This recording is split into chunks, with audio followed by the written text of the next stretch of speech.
Yes, reka tubasuhuze kuri mwese nshuti bakunzi mukurikira ibiganiro byacu by'umwihariko abanyarwanda muri mu ntara gatandatu cyangwa se muri diaspora. Twizere ko aho muri hose mukomeje kumererwa neza mu byo murimo byose. Nkuko bisanzwe murabizi ko dukunze kuganira n'abanyarwanda baba mu ntara gatandatu cyangwa se muri diaspora. Uyu mudamu muri kubona imbere yanyu yitwa Madame Immaculate Businge, ntabwo ari ubwa mbere n'ubundi tuganiriye hano, ariko kandi usibye kuba nawe ari umunyarwanda utuye mu muryango w'abanyarwanda batuye mu ntara gatandatu cyangwa se muri diaspora, watuye muri Leta Zunze Ubumwe za Amerika, ni na rwiyemezamirimo, akaba n'umuyobozi w'icyitwa IB Financial Freedom Solutions. Ni company niba ariko nabyita itanga ibijyanye n'ubwishingizi. Turaza kubigarukaho birambuye mu kiganiro cyacu, ariko nanone duhuriye i Kigali. Mbere yuko tubyinjiramo neza, reka mbanze muhe ikaze. Muraho neza Madame Immaculate? Muraho Simiyoni, ushimiye kubuhura namwe uyu munsi rwose Kigali mu Rwagasabo. Urakoze cyane. Reka nanjye nkubaza ngo Kigali wahisanze ute nyuma wenda y'iminsi utahagera? I Kigali iraryoshye nk'ubusanzwe. Kigali uri meze neza, igihe cyose tuhaje usanga ari bishyashya. Sinkunze gutinda cyane, gutaha kenshi, ariko igihe cyose utashye mu Rwanda usanga ari bishyashya. Kigali rero hameze neza. Yego rwose. Hanyuma urateganya no kujya ariko n'ahandi usibye Kigali, ubwo ndavuga mu Rwanda ko hose ni iwanyu, wari umaze iminsi utaza, ariko urateganya kuhasura cyangwa watangiye kuhasura ahandi hirya no hino? Rwose gusura ni ngombwa, ntabwo ari Kigali gusa, no mu ntara no kuzanyarukirayo gakeya. Ndateganya kuhasura rwose iminsi mike mpafite. Yego. Hanyuma rero binteye guhita nifuza kwinjira kuri IB Financial Freedom Solutions. Kuri ubu ngubu mumeze mute muri IB Financial Freedom Solutions, mugeze hehe? Murakoze Simiyo. Muri IB Financial Freedom Solutions rero ku batayizi wenda ngira ngo wanyintroducinze, amazina yanjye nitwa Immaculate Businge, ntuye muri leta ya Texas muri Amerika. Icyo kigo cya IB Financial Freedom Solutions nkuko kibivuga, dushaka ibisubizo mu bintu bya finance cyangwa mu mitungo cyangwa mu kwiteganyiriza. Muri IB Financial Freedom rero tuhagaze neza, uretse ko ingamba zacu zikomeza, ntabwo tujya tumva ko twageze aho dushaka kugera, kuko dufite imiryango myinshi duteganya kwigisha kugera ku buryo umuntu wese agera kuri ya financial freedom nyine yifuza. Nk'uko izina ribivuga, dufite izo ngamba, ntiduhwema. Mission yacu ni ukuvuga ko buri munyarwanda wese, buri muntu wese, si umunyarwanda gusa, ko dukora n'abantu bose muri Amerika bakumva ko bari financially secure. Niyo gahunda yacu, niyo ntego yacu. Hari ubu mugiye kumara imyaka ingahe? Tumaze imyaka igera muri 6. Imyaka 6. Ntabwo ari imyaka mikeya kuri company, ariko kandi umuntu yakwibaza ngo mugeze ukurikije wenda aho mwatangiriye. Tumaze kugira ahantu hashimishije. Tugitangira wabonaga ko nkanjye ngira ngo nsubire inyuma gakeya, n'ubundi n'izi bintu bya business. Kandi muri business bakubwira ko gutangira business yari yose cyangwa projet yari yose, ubanza ukabona hari ikibazo. Ikibazo nabonye rero nasanze ko dufite muri diaspora hari imbogamizi zitandukanye mu bintu by'ubwishingizi, aho usanga ko imiryango of course uretse no muri diaspora no mu Rwanda, umuntu agira umuryango akawukorera akawutunga, ariko haje akabazo utariteganyirije neza muri finance zawe cyangwa mu mitungo yawe, uhura n'imbogamizi. Nkanjye rero nyine wari ufite ubumenyi mu bintu bya financial management, narebye nsanga nta mpamvu turakora, dutunze imiryango yacu n'ubundi, kubera iki haramutse habaye ikibazo wenda cy'uburwayi cyangwa se umuntu yitabye Imana, yahura n'izo mbogamizi kandi bishoboka ko ashobora kwiteganyiriza. Nuko rero icyifuzo cyangwa se igitekerezo cyo gutangira IB Financial Freedom cyatangiye kugira ngo nshakire ibisubizo ibibazo twari dufite nk'abantu bo muri diaspora, cyane abantu bacu. Nubwo nkora n'abandi bose, ariko cyane imiryango yacu numva ko nta mpamvu twahura n'ibibazo by'ubwishingizi cyangwa imiryango guhungabana kubera kutiteganyiriza. Nuko igitekerezo cyaje, kandi sofa mbona bigenda neza, bimeze neza. Turi mu bintu bya financial literacy, kwigisha abantu hirya no hino muri Amerika yose, kuko nkorera muri Amerika yose, mu state yose uko ari 50. Biragenda neza rero. Sinavuga ko maze kuyazenguruka yose uko ari 50, ariko intera tumaze gutera nibura 50% tumaze kugira amastate nibura nka 50% maze kuyakorera mu bungubu.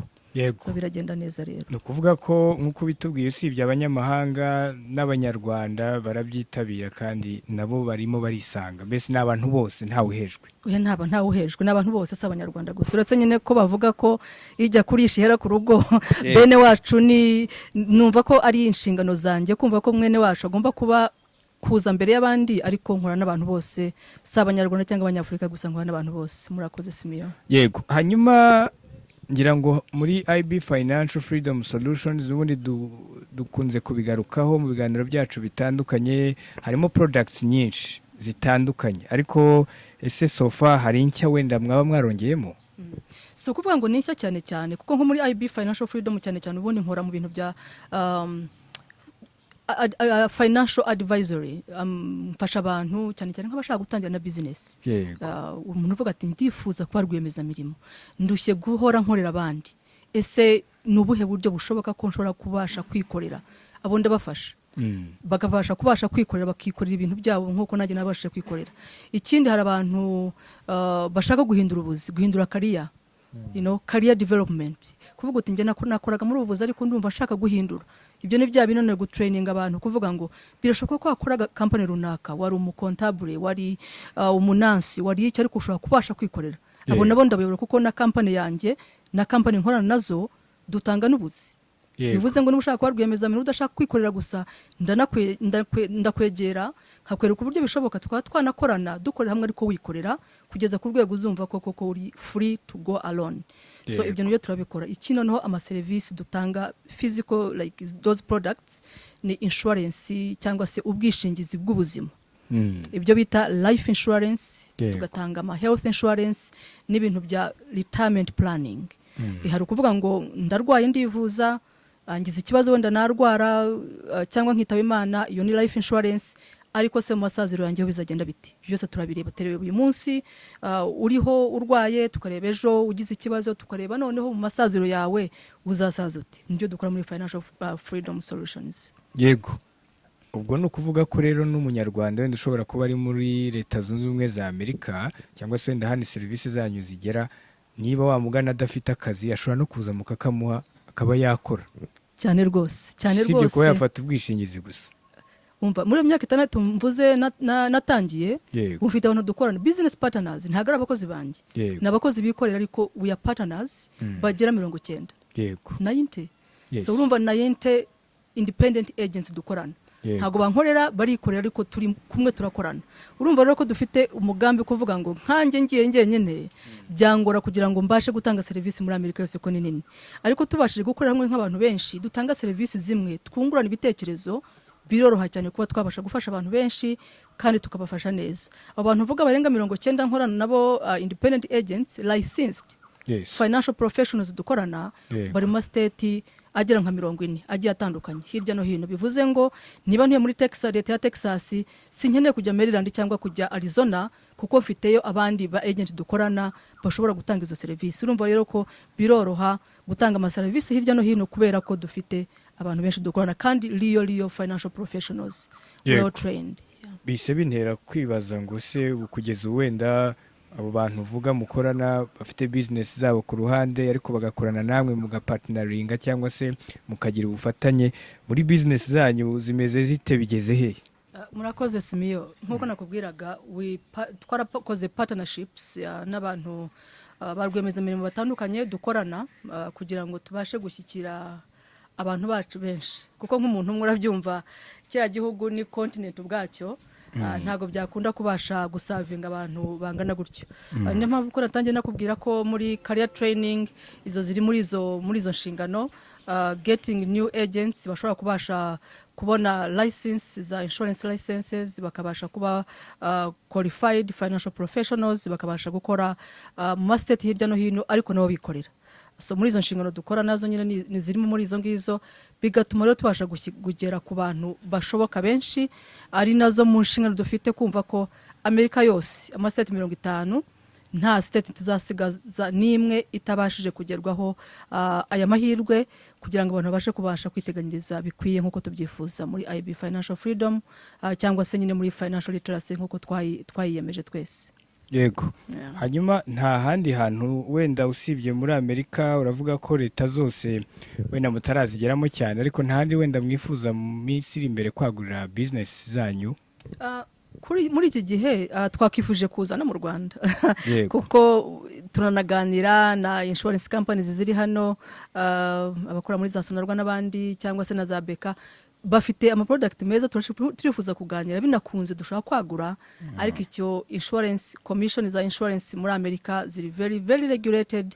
Turacyari mu biganiro twifuza ko byazashoboka ko dushaka kwagura amarembo tukajya no hanze ariko ibyo ni ibintu bitari byashoboka uretse yuko nabo dufite nitoye twabahaza bose so ntago turihutira cyane kujya hanze.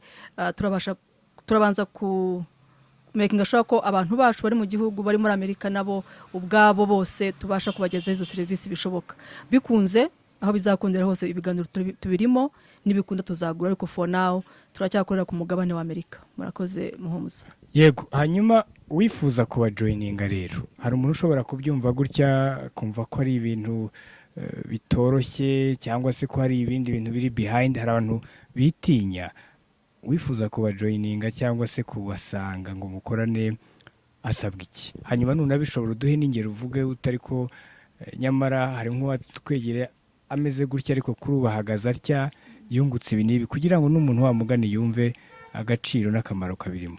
Murakoze muhumuza. Kutugana rero muri zimwe mu nshingano dufite nko muri IB Financial Freedom cyane cyane kuri business ngiye nkora yanjye ibintu bya career development nicyo mfasha abantu kubatinyura kubera ko birashoboka kwikorera ntako bisa gukorera undi nyine no gukorera undi uramukorera akazaga guhembwa iyo akaza kubwira ati muri Amerika tugira ibyo bita ko you hide at will bivuze ngo ejo nshobora kuvuga bati ntitukigukeneye iyo utakigukeneye rero icyo gihe ntago ubukora umuryango ntuhahirwa ariko iyo ukorera biroroha muri ibyo bintu bya career development. Rero ibyo nkora cyane cyane niba no kwereka abantu ko birashoboka ugomba kwitinyuka ntacyo bigomba cyane cyane no kubona license. You have to be a licensed financial professional kuba ufite license yo kubafasha abantu kubigisha ibintu bya insurance ibintu bya retirement savings and retirement management nta kindi bisaba bitwara less than a month to get that license kandi tubigufashamo ntitugoreka gusa ngo genda wirwarize nge abo bantu bose dukorana nkubwira narabafashije from the beginning bagitangira binjira bajoininga company bakora ama license ndabafasha kugira bagera ku rwego ko bavuga nti you good to go ushaka gukora wenyine ubu ngubu umeze neza uretse ko n'ubundi tuba dufite team dukorera hamwe ushaka kuba uri muri Arizona ndi muri Texas ukaba ufite umuklient uri muri Texas ukambwira uti simbashije kuhagera ushobora kumfasha uwo client kwikaza team nicyo gidufasha cyane cyane gukorana nka team turafashanya cyane mu buryo bishoboka noneho n'ikoranabuhanga ryarabyoroheje Zoom zirakora ahantu hose niyo mpamvu ayo ma state yose uko ari 50 sinkeneye gufata indege buri munsi we go to na Zoom tugashyira abakiriya bacu kuri Zoom tukabafasha bishoboka byose turebana tukabasha kubaha ama service bifuza so biroroshye abifuza kuba barwemeza mirimo kwikorera nibaze rwose tuzabafata akaboko kugeza aho bagera ku rwego bumva koko they can also help others kugira ngo nabo babashe kwifasha bikorere biroroshye kandi birafasha. Warumbaje ute ababikoze nkanjye ubwanjye nahoze I was a project manager nakoreye corporate America for a long time imyaka irenga 10 ariko ubu ntibyakunda nta muntu nakorera ngo bikunde kuko mbona amahirwe arimo uretse no kuba babasha guhembwa neza uko bishatse muri business turavuga you determine how much you can make ushaka gukorera yushatse bitewe n'ingufu ushyizemo bitewe n'umuravu bifitiye ntago umuntu ukujirira ngo nzaguhembaya ku kwezi nzaguhembaya ku mwaka is up to you. So nje mfite umuryango abana banjye barambona bihagije kuko akenshi nkorera mu rugo kuvuga ngo ndabyuka nkatwara abana njye ku ishuri nkagaruka nkakorera abantu bose ndi wanje ndi mu rugo mu office yanjye so najya kujya mu office yindi nkasohoka nashaka gukorera iwanjye nkakorera iwanjye urumva ko byoroshye rero cyane nk'ababyeyi nakazi keza kaguhemba neza utazigera ukorera hanze kandi bikaguha n'umwanya wawe so ufite freedom of your time freedom ku mafaranga ukorera, mbese muri byose nta urigenga. Nk'ubu ndi mu Rwanda abonye ko computer njye nayigenda nyuma ya offices here wasanze nkora aho ndi hose nabandi mu Rwanda ndakora nta gasiga ngombwa kufata konje nta konje nta konje akazi kanjye karakomeza aho ndi hose mba ndi muri cap vacancy ndi mu kazi kanjye. Urumva rero nta kingana n'iki. Ubu nkikorera corporate America nagomba gushyirayo nk'ukwezi imbere nkasaba konji, ndifuza gutaha nkeneye iminsi 20 nkeneye 30 ubundi bakananga. Ariko ubu ndabyuka nkafata intege nkagenda. Urumva ko nta bintu bisa n'ibyo rero. None se Madame Immaculate ntabwo ari ibintu wenda bisaba igishoro kinini hari ushobora kugira ubwo bwoba? Icyo noneho rero nicyo kinashimishije. Yego. Ibintu iyi business nta igishoro kirimo ni igishoro cyo kubona license. Yego. Ni ukuvuga njye mbwira abantu ntago ndabona nje nize business ariko sindabona business nimwe gushoramo igishoro bitagira n'amadolari 500. Usanga amadolari atagera na 200 nka $200 ujoininga company nka company nkora nayo mu bya insurance side ya insurance bita Freedom Equity Group yupe uyishyura 125 ikakwishyura no kwiga course ya license kuba licensed as a financial professional cyangwa insurance licensed financial insurance professional ikayikwishyurira. Urumva ko n'amadolari atagera 200 atanagera 150 ukaba wamatangiye kwikorera. So ntago bigoye. Igisabwa cyane ni wowe kumva ko ukitinyuka ukamenya ngo I can do this. Ushaka gukora license kuko nabuze ukoramo bwose ujya muri training. Kuki wafata umwanya muri training z'akazi kabandi kuki utaku traininga kugira ngo wowe wiyungura ubumenyi uzabashe no kwikora kandi ufasha n'imiryango myinshi. So mbona harimo inyungu nyinshi zitandukanye aho kugira ngo njye gukora training n'akazi nzakora handi nakuri yanjye nkamenya ngo ndiyubaka njye ubwanjye nubaka ubumenyi bwanjye kandi buzangeza aheza hazaza imbere yanjye. Mfite amatsiko yo kumenya muri products mufite ni yihe mubona ikunzwe mu ba clients banyu? Ikunzwe cyane zirakunzwe zose. Yego. Iyo ugiye muri health insurance kuko mu Kinyarwanda byose biritiranwa health insurance yo kwivuza. Yego. Abanyarwanda barayikunda abantu bose barayikunda cyane. Kuko byaba ari ikibazo kuba umuntu adafite ubwishingizi bwo kwivuza. Iyo irakundwa cyane. Ariko yo tugira ibyo bita enrollment period zijya zibaho nko kuva mu kwezi kwa 11 zikageza mu kwezi kwa mbere ariko zikanakomeza bitewe n'impamvu runaka byo bita special enrollment period abantu bahora binjiramo. Izo zirakundwa cyane iyo gihe cyo kwenoringa abantu cyagezeho ntidusinzira. Urumva ko to making sure kugira ngo abantu bazafatwa n'ibihe. Ariko no life insurance nayo aho no dushyira ingufu nyinshi kubera ko abantu benshi ntabwo baramenya agaciro kayo. Njya mbwira abantu biratangaje ko ushobora kuba ufite inzu nk'iyi ukayifatira ubwishingizi warayiguriye, ukaba ufite imodoka ugafata ubwishingizi warayiguriye, ukibagirwa the source of the whole thing. Source ni wowe ni wowe ubuzima bwawe. Ni ukuvuga ngo udakora iyi nzu ntiwayishyura, udakora ya modoka ntiwayishyura, ariko ugasanga uri inshuwaringa ibintu bidafatika, ibifatika wabyibagiwe. Ni ukuvuga ngo insurance dufite nk'iza life insurance zifite ibyo bita living benefits, bivuze ngo ntago ugomba gupfa kugira ngo uyikoreshe. Uramutse urwaye uburwayi bukomeye byo bita critical illness, terminal illness, chronic, izo ni indwara zikomeye z'ibikatu zituma utabasha gukora, ya insurance wari wafashe n'wafashe miliyoni y'amadolari barayiguha.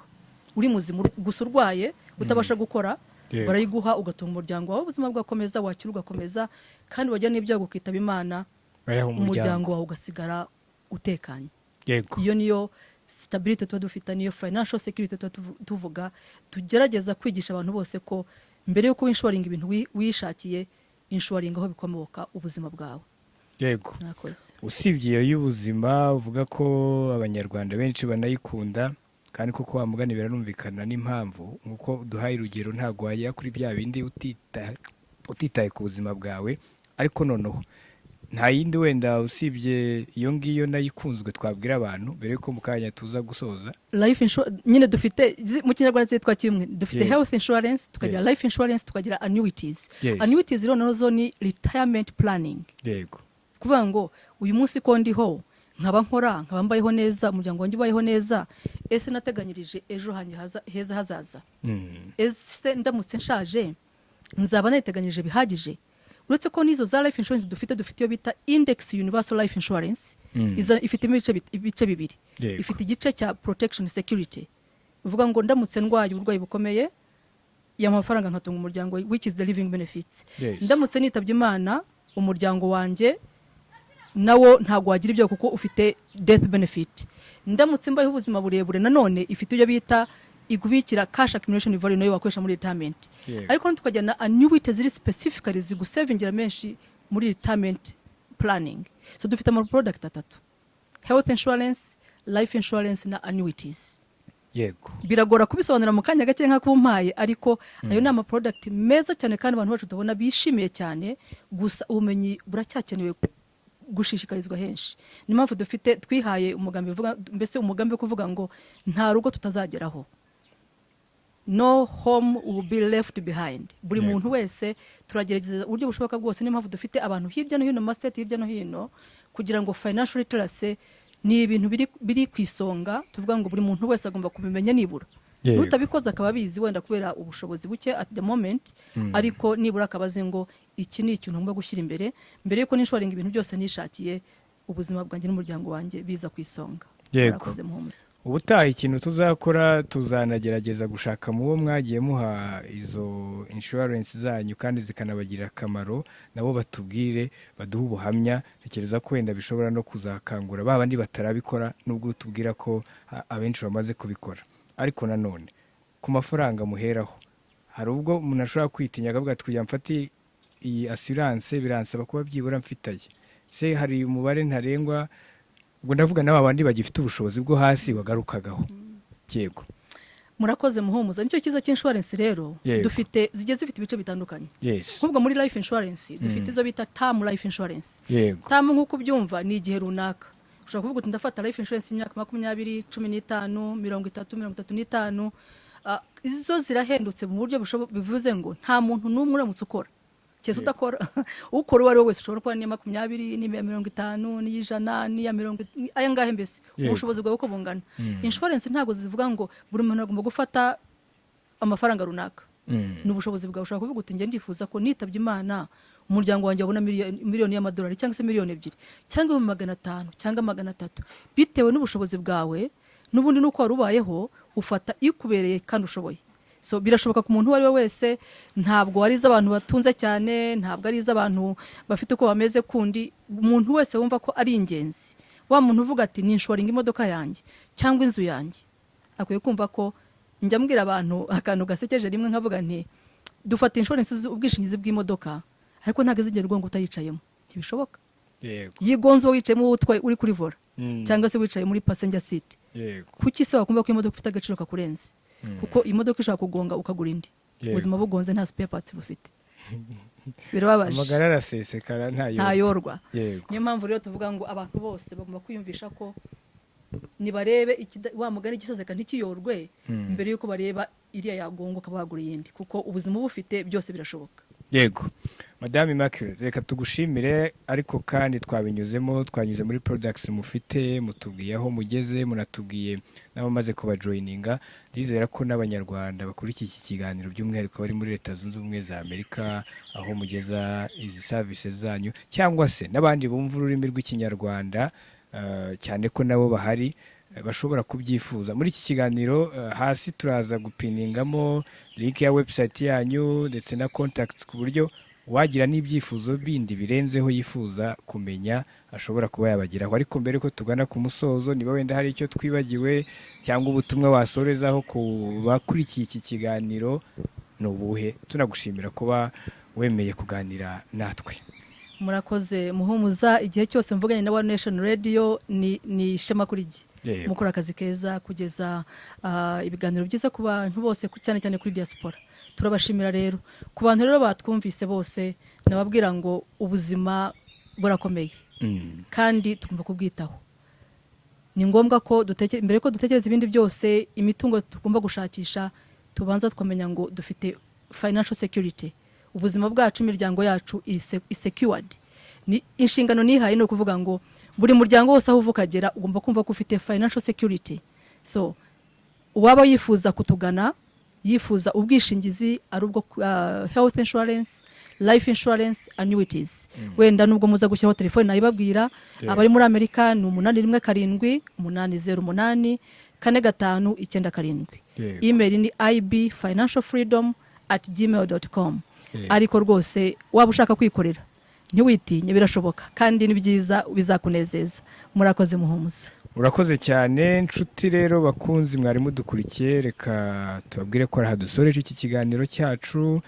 Nshimire cyane madame Immaculate Businge kuri ibi bisobanuro duhaye. Ubwo rero niba utarafata ubwishingizi kandi ukaba ubashije gusobanukirwa, amarembo arakinguye, ubwo nahawe. Reka tubashimire rero kuba mwadukurikiye, hanyuma dusoze tubifuriza gukomeza kugira ibihe byiza aho muherereye hose, naho utaha.